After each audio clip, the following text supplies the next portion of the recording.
Today we are free camping at the Bagnell RV Park in Sidney, Montana. And everything is provided for us here for free. Thank you to the Sugar Beet Harvest. We have running water, hot showers, laundry, and even electricity. So we went and bought a small heater just to plug in so we can run the heater all night long. And this is probably the third time that we have been plugged in the last 2 years. But it's pretty luxury for us. I'm really happy about it. We're meeting all kinds of really cool people here in all different styles of RVs. And I'll take you around and I'll show you a few different rigs that are here. The people that we're meeting are anywhere from 20 to 75 years old and all kinds of RV types.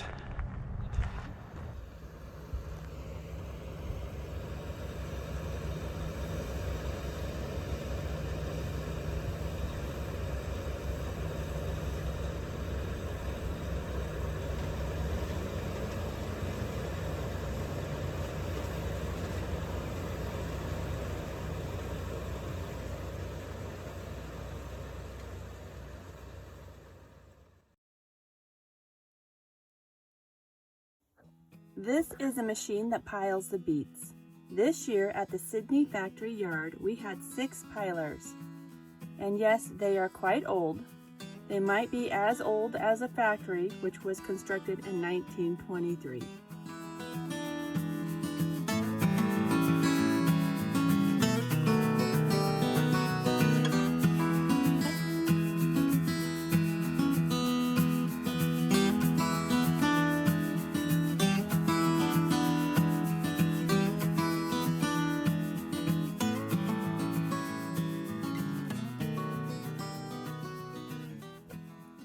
Every truck that enters the factory yard carrying beets will stop at the scale house and get weighed in. The driver then has his or her choice of one of 6 pilers.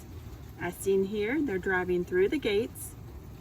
Not all pilers have 2 sides, and not all pilers have platforms like this one here. The gates lift up, and the truck begins to empty its cargo. You see the operator there telling him, go ahead, keep lifting up the truck. And all right, go ahead and stop. The beets go onto the side belt, drop down into the main belt or the main incline, all the way up to the top.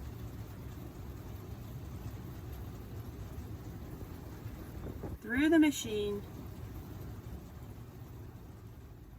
and out the other side into this hopper, which then feeds the beets onto the boom belt. This is piler number 6. Its boom is fairly short. Some of the pilers have booms that are much longer than this one. And we begin our beet pile. It'll swing back and forth, and we will slowly raise it until it reaches a height of 20 feet. Have you ever seen a beet avalanche? Once the truck is done with its load, it'll either pull forward, or in this case, it will back up to receive its farm dirt or tear dirt. As the beets go through the machine, the excess dirt and debris is knocked off, and that is what the farmer is getting back here.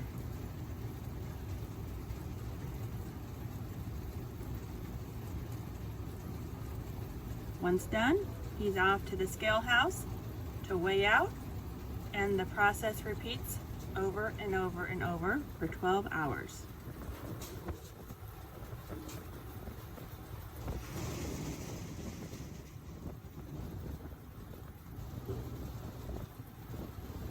This time lapse is where the operator center is, or the control center of this machine.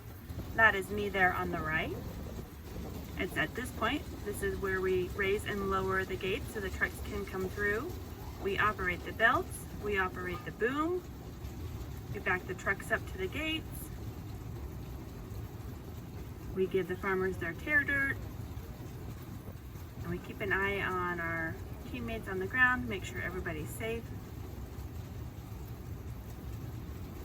This truck here needs a sample. That's what our team member on the ground is grabbing, is a sample ticket.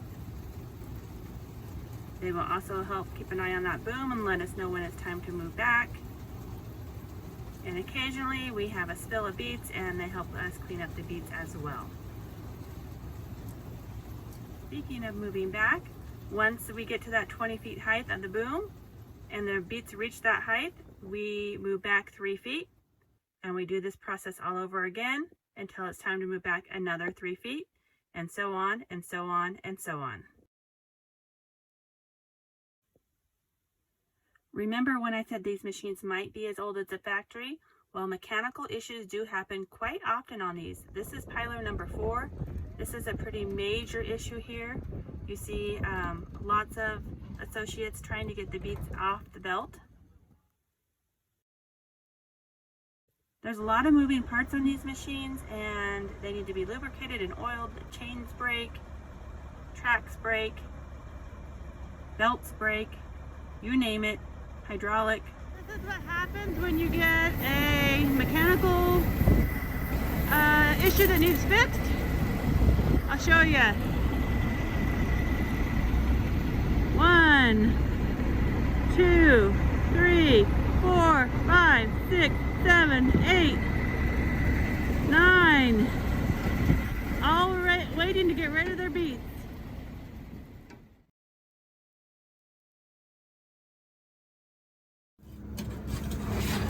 Dave, where are you? I'm in the belly of the machine. And it's dirty. Was this one of America's dirtiest jobs? I think so. Okay.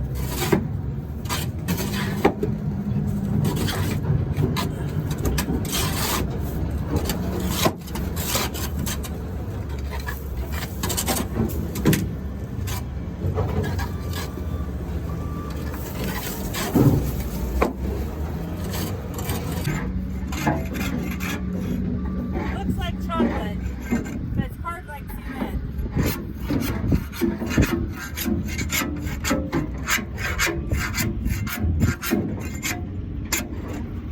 We got a long ways to go. All of this and in there.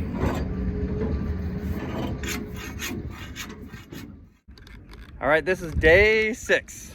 Day 6, it got called short. Yep, the temperature's way too hot to work with the beets, so we're gonna go home a little bit early. I think this will give us a chance to get caught up on laundry and supplies and pay a little extra attention to Rudel.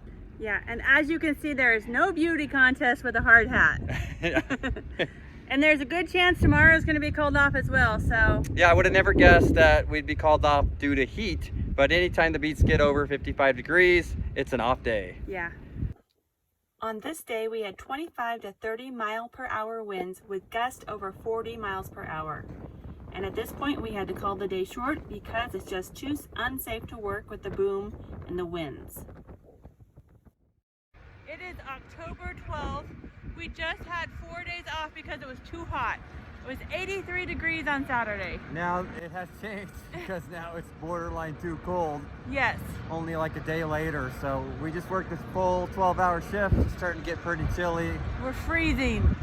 I don't know about freezing, but it's Well, cold. I'm freezing.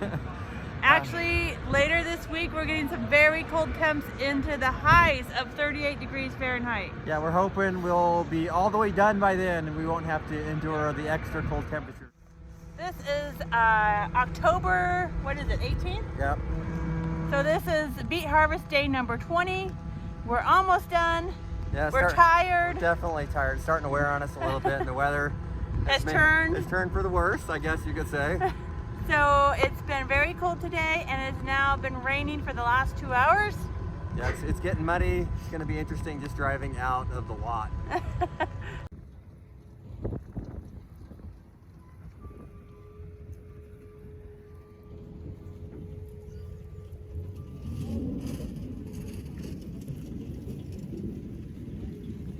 This is the latest we've ever rolled out of bed, and we're hoping maybe to get to sleep in just a little bit because it's cold out there. And when it's cold, they sometimes call off the beet harvest because the temperature can't be below 27 degrees, and it's 31 degrees. It's 31, so we're heading into work. It's supposed to be really windy today, so we may not have a full day.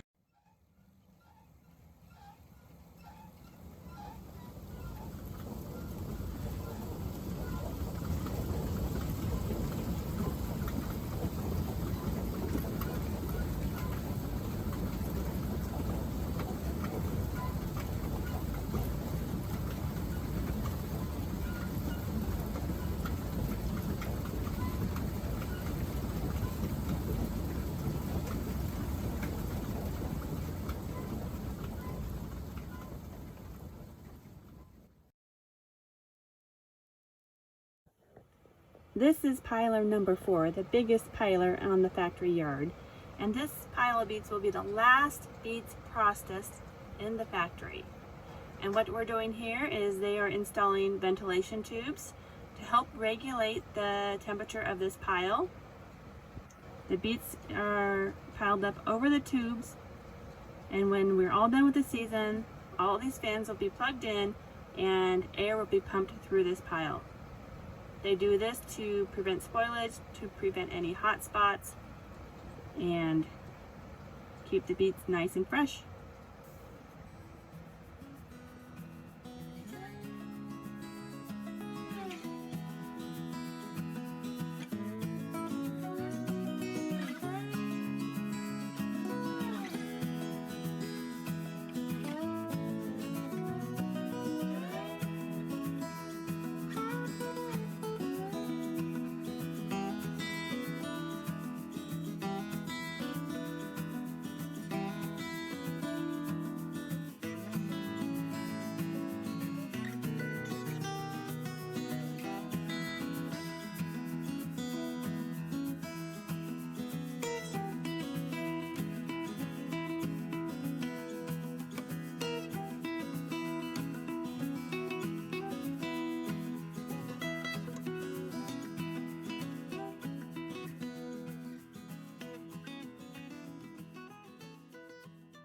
At the end of the season, they rent a snowcat. It comes in and it will plow the top of every pile nice and flat.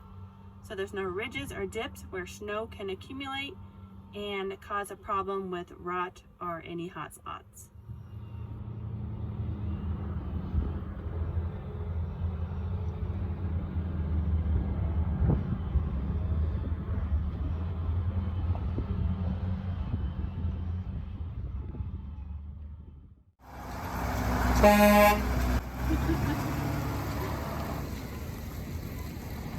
There it goes!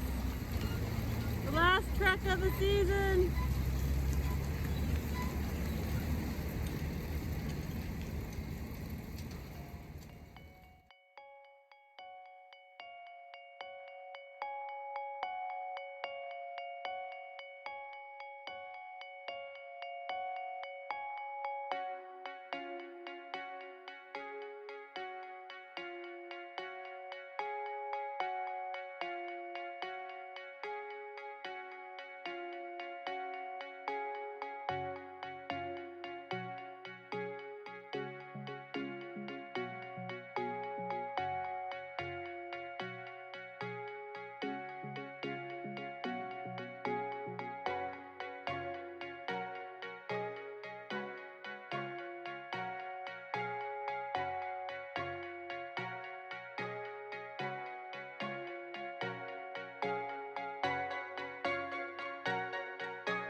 If you would like to support our channel, please consider becoming a patron, or check out our new merchandise at advantureatatime.com.